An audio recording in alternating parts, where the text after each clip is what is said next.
2월 12일 누가복음 13장 10절에서 21절 말씀을 가지고 작고 약한 자를 통해 이루어지는 하나님 나라, 작고 약한 자를 통해 이루어지는 하나님 나라라는 제목으로 말씀을 나누겠습니다. 오늘 본문에서는 예수께서 안식일에 한 귀신 들린 여인을 고치시는 장면이 기록되어 있습니다. 예수님이 회당에서 가르치실 때 한 여자가 귀신 들려서 꼬부러져 있는 그런 조금도 펴지 못하는 상태에서 회당에 있는 것을 보게 되십니다. 10절 보시면 예수께서 안식일에, 시간적 배경은 안식일이에요. 오늘 중요한 하나의 키워드죠. 한 회당에서 가르치실 때에 말씀을 전하고 계셨습니다. 근데 거기 누가 있었냐? 18해 동안 18년 동안 귀신 들려 앓으며 꼬부라져 조금도 펴지 못하는 한 여자가 있더라. 이제 귀신의 영향이 이 여자에게는 허리가 굽고 몸이 눌리는 그런 현상으로 있었던 것이죠. 이제 예수님께서 그 여인을 보시는데, 자 12절을 보시죠. 자, 지금 말씀 전하시는 중간에 그 여자를 보게 됩니다. 근데 예수께서 보시고 불러 이르시되 여자야 내가 내 병에서 놓였다 하시고 안수하시니 여자가 곧 펴고 하나님께 영광을 돌리는지라. 여러분 이걸 좀 보십시오. 사실 이 여인 18년 동안 꼬부라지고 진짜 너무너무 힘든 거죠. 제대로 예수님 얼굴도 볼 수 없었을 거예요. 그러니까 본인은 너무 힘들어요. 여러분 우리가 이제 병을 얻어보고 또 고생을 해보신 분들은 알지만 이게 1년이 다르고 2년이 다르고 3년이 다르고 그 고통이라는 게 어마어마하거든요. 근데 여러분 이게 참 재미있다기보다 하여튼 좀 이상한 게 옆에서는 그 아픈 사람은 고통이 더해가면 더 갈수록 처음에는 관심이 있지만 시간이 지날수록 옆에서는 무덤덤해지는 거예요. 그러니까 일상이 돼버리는 거예요. 쟤 또 아프구나 이렇게 되는 거죠. 아무도 그녀를 점점 더 주목해서 보지 않습니다. 근데 예수님이 보시고, 이게 굉장히 주목해서 봤다는 뜻이거든요. 불러서 고치실 때 안수를 했다고. 굳이 그 여인을 사람들 앞에 세우셔서 예수 앞에 불러가지고 데리고 와서 안수했어요. 손을 얹고서 그 여자를 고치시는 장면입니다. 세심하게 이 여인을 가진 관심을 가지시는 거예요. 지금 말씀 전하시고 가르치는 중이셨거든요.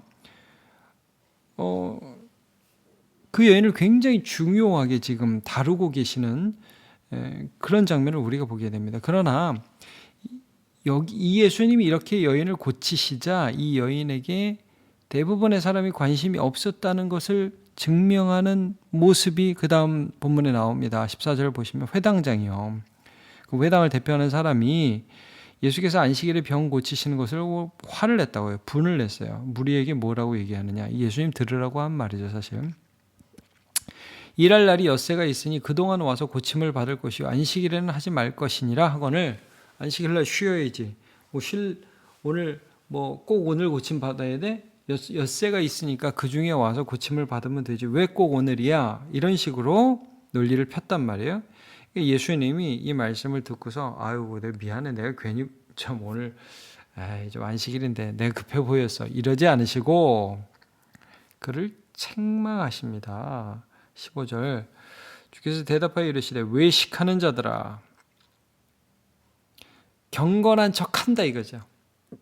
안식일을 우리는 잘 지키는 사람이야 라고 하나님을 잘 섬기는 것 같은 외모를 자꾸 사람들한테 피력한다 이거죠. 근데 니들 속에 정말 하나님 마음이 있어? 정말 경건해? 예수님 이렇게 물어보는 거예요. 그걸 어떤 논리로 말씀하시죠? 자, 너희가 각각 안식일에 자기의 소나 나귀를 외양간에서 풀어내어 이끌고 가서 물을 먹이지 아니하느냐. 이게 중요한 게 뭐예요? 여러분 어떤 논리예요? 안식일에도 너네가 일을 한다. 어떤 부분에서 일을 하죠? 자기의 소나 나귀. 이게 일단 자기 거면 이게 얘기가 달라지는 거예요. 여러분 소, 나귀, 내가 물 안 먹이면 걔들이 물을 먹을 수가 없잖아요. 내 거라니 내 거. 내 거니까 걔들 생존을 위해서는 일을 한다. 다른 말로 하면 뭐죠? 이 여인 꼬부라져서 18년 동안 너무너무 힘들어하는 사람이 오늘 예수님이 오셔서 말씀 전하시는데 거기 왔어요. 내 아들이면 그날이 안식일이면 치유받아야 되지 않겠습니까? 지금 이 여인은 너는 너의 사랑하는 형제 자매가 아니고 하나님의 딸도 아니다. 여러분 그 다음 절을 보세요. 그러면 너네는 소나 나귀도 네 거면은 먹이는데 16절 18회 동안 사탄에게 매인받은 이 아브라함의 딸 이 뭐예요? 하나님의 백성 아브라함이 여러분 믿음의 조상이고 하나님이 그를 불러서 할례를 받게 하시고 너는 내 백성이라 인친 그 사람 아닙니까? 그러니까 아브라함의 딸로 보지를 않는다 이거예요. 너는 그냥 쟤는 맨날 늘 아프네. 뭐 별로 난 신경 쓰고 싶지 않아. 이렇게 본다는 거죠. 아니다. 그러니까 안식일이 무슨 의미냐? 자, 예수님이 16절에 계속 이렇게 말씀해요. 안식일에 이 매임에서 푸는 것이 합당하지 아니하냐. 해방이 일어난다는 거죠. 죄의 권세, 사탄의 권세에서 해방되고 자유롭게 되는 이 의미, 이제 이게 희년이고 안식인데 이게 뭐냐면 안식의 의미가 뭐예요, 여러분? 하나님이 우리를 구원하시고 하나님이 우리의 모든 것을 창조하셨기 때문에 우리가 쉬고 하나님의 복을 받는 날이 안식일이죠. 그게 안식이죠. 쉼이라는 게 여러분 뭐라고 그랬어요? 그냥 일 안 한다가 쉼이 아니죠. 하나님의 보호하신 거 하나님의 복 주심 안으로 들어가는 게 안식이죠. 그래서 누구 안에 있느냐가 중요한 거예요. 그래서 안식일의 주인은 예수님인 거예요. 인자가 안식일의 주인인 거예요. 예수님과의 관계 속에서 우리가 일을 쉴 수 있고 예수님이 우리를 구원해 주셨음을 기억하기 때문에 우리의 마음이 평안한 거예요. 그게 안식일의 핵심이죠. 누구와의 관계를 누리느냐? 하나님이 우리의 하나님이심을 기억하는 겁니다. 그렇다면 뭐예요? 안식일이 이렇게 하나님 안에 쉴 수 있는 날에 하나님이 복을 주셔서 여태까지 매여가지고 꼬부라져서 펴지 못하던 그가 사탄의 권세를 깨쳐버리고 그 우리를 구원하신 예수 그리스도의 능력으로 자유롭게 되는 것이 참된 안식일의 의미다.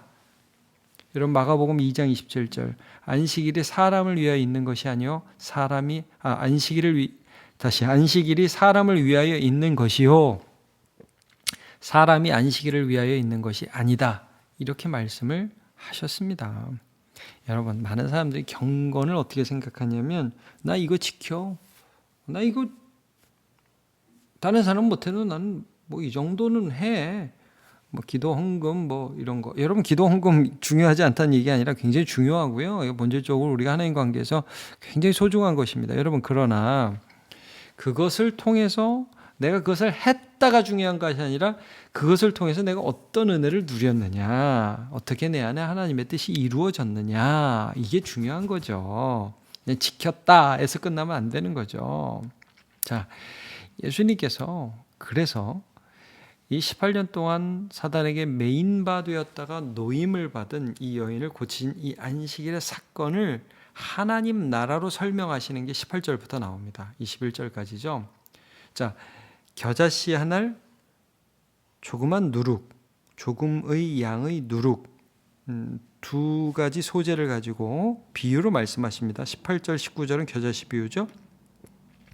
자, 그러므로 예수께서 이르시되, 자, 앞관계를 설명하는 겁니다. 앞에 있었던 안식일에 고치시는 장면을 설명하는 겁니다. 하나님의 나라가 무엇과 같을까? 말하자면 좀 전에 하나님의 나라가 이루어졌다. 하나님의 나라가 너희 가운데 이루어졌다. 여러분 기억하시죠? 예수의 이름으로 귀신이 떠나가면 하나님의 나라가 너희 중에 임하였느니라. 주님 말씀하셨죠? 안식일의 의미가 성취되었다. 이거 하나님의 나라라는 거예요. 그러면 하나님의 나라가 무엇과 같을까? 무엇으로 비교할까? 19절. 마치 사람이 자기 채소밭에 갖다 심은 겨자씨 한 알 같다. 여러분 제가 겨자씨 좀 봤는데 굉장히 조그매요. 수박씨보다 더 조그매요. 무슨 깨 같아요. 깨하고 비슷하다고 생각하시면 돼요. 그러니까 겨자씨 한 알 같은데 이게 나중에 자라면 공중의 새들이 그 가지에 깃들인 어마어마한 나무가 되죠. 작지만 엄청 커진다. 여러분 겨자씨 20절부터는 이거를 이제 누룩에 비유하시죠. 하나님 나라를 무엇으로 비유할까? 여자가 가루 서말 속에 갖다 넣어 전부 부풀게 한 누룩과 같으니라. 누룩이요 굉장히 조금이에요. 근데 여기 이제 서말이라고 하는데 약 27kg, 150명이 먹을 수 있는 빵을 만들 수 있는 분량입니다. 근데 이 27kg의 그런 가루, 곡식 가루에 조금의 겨자가 엄청난 영향력을 끼치게 되는 거죠. 이게 뭐겠습니까? 여러분, 여기에 나오는 누룩과 또 겨자씨, 이게 결국 비유하는 게 뭐겠습니까?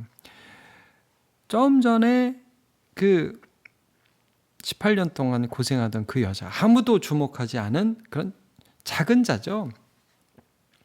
여러분, 하나님 나라는 그런 작은 자가 감당할 수 없는 하나님의 은혜를 받아서 그의 삶에 해방이 일어나고 자유가 선포되고 기쁨이 회복되는 그런 일이 일어나서 그런 사람들이 모여서요 세상을 바꾸는 겁니다. 그게 하나님 나라입니다. 원래부터 대단한 사람들이 그냥 좀 믿어볼까? 그게 아니라는 거예요. 아무것도 없고 보잘것없는 그런 사람들이 이루시는 나라예요. 그래서 여러분, 우리가 이제 누가복음을 보면서 특별히 누가복음에 이렇게 그 누룩과 같고 겨자씨 같은 작은 존재, 지극히 작은 존재들, 특별히 여자들에게 대해서 예수님이 굉장히 많은 관심을 가지시는 거 여러분 좀 보시게 됩니까? 이번 우리 누가복음 1, 2월 계속 보고 있는데 12의 혈루증 걸렸던 여인, 그리고 나인성 과부 예수님이 살리셨죠. 그때도요 여러분, 과부가 아들이 죽자 장례행렬이 가는데 관에서 예수님 손을 대세요. 그리고 아들을 손잡아서 일으켜 주시고 그 다음에 어머니에게 주죠. 예수님의 발을 자기 눈물로 씻고 머리털로 닦고 향유 옥합을 분 그 당시 그 동네의 죄인인 한 여자, 주목해서 예수님이 그 여자를 보시죠. 야이로의 12살 난 죽은 딸을 살리시죠. 마르다와 마리아가 나오죠. 이 누가복음은 초반부에 특별히 예수님의 어머님 마리아, 또 사가랴의 부인 엘리사벳, 이런 여인에게도 굉장히 집중을 하고 있어요. 그러니까 이런 게 다 뭐예요? 보잘것없는 아주 작은 사람, 지극히 작은 사람, 여자. 그 당시에 여러분, 여자는 인간 취급을 안 했습니다. 근데 예수님은 그들을 눈여겨보시고 여자뿐만 아니죠. 삭개오 같은 죄인, 세리, 마태, 예수님이 어부를 부르실 때 베드로 같은 사람들도 다 작은 자였어요. 그러나 그들을 불러서 예수님이 큰 하나님의 나라를 이루어 가십니다. 그래서 여러분, 예수님이 십자가 달리실 때도 아마 이 중에 어떤 여자들이 쫓아갔겠죠. 이름이 나오는데 여기서는 이름이 안 나오니까 이 여자가 누군지 잘 알 수가 없어서 정확히는 모르지만 예수님 무덤에 수많은 여자들이 쫓아갑니다. 예수님이 십자가 앞에 수많은 여자들이 함께하고요.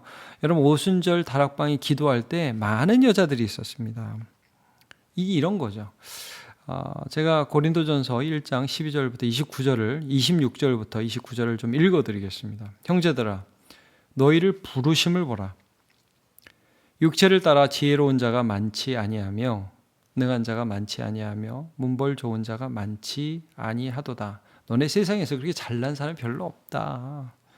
그런데 하나님 부르셨다. 자, 하나님의 뜻이 뭐냐? 27절. 그러나 하나님께서 세상에 미련한 것들을 택하사 지혜 있는 자들을 부끄럽게 하시고 세상에 약한 것들을 택하사 강한 것들을 부끄럽게 하려 하시며 하나님께서 세상에 천한 것들과 멸시받는 것들과 없는 것들을 택하사 있는 것들을 폐하려 하시나니 이는 아무 육체도 하나님 앞에서 자랑하지 못하게 하려 하심이라 그랬습니다. 여러분, 이게 하나님 나라입니다. 지극히 작은 자를 통해서 이루시는 강국, 거대한 나라. 보면 뭐 아무것도 아니에요. 그냥 개별적으로 보면 아무것도 아니에요. 근데 그 아무것도 아닌 사람을 예수님이 주목해서 불러서 자기 앞에 세우시고 안수해서 그를 살리시는 역사가 일어나면 그 사람은 은혜 받잖아요. 그런 사람들이 모여서 어마어마하게 큰 하나님의 나라가 이루어지는 것입니다. 그래서 여러분, 우리가 이 땅을 살아가면서 예수님의 눈으로 우리도 내가 지극히 작은 자임을 기억하며 하나님, 이 세상에서 지금 주님이 보시는 한 사람이 누굽니까를 질문해야 되는 거죠. 여러분, 우리가 컴패션 후원하잖아요. 제3국. 아니 뭐 사람들은 그럴 거예요. 아니 우리나라에도 어려운 사람 많은데 왜 저 딴 나라에 또 애들을 도와야 되느냐. 여러분, 하나님의 눈이 어디 있는지 우리는 보는 겁니다. 뭐가 하나님이 찾으시는 지극히 작은 자인지를 고민하는 것입니다. 우리 장로님들하고도 제가 이런 얘기를 했는데 지금 우리나라에 뭐 여러 가지 뭐 어려운 분들도 많고 참 재정적으로 필요한 궁핍한 사람도 많고, 그런데 그럼에도 불구하고 우리가 참 어떻게 보면 인격적 그런 돌봄이 필요한, 그런 사회적인 좀 만남이 필요한 사람이, 청소년들, 어린아이들이 또 많이 있다.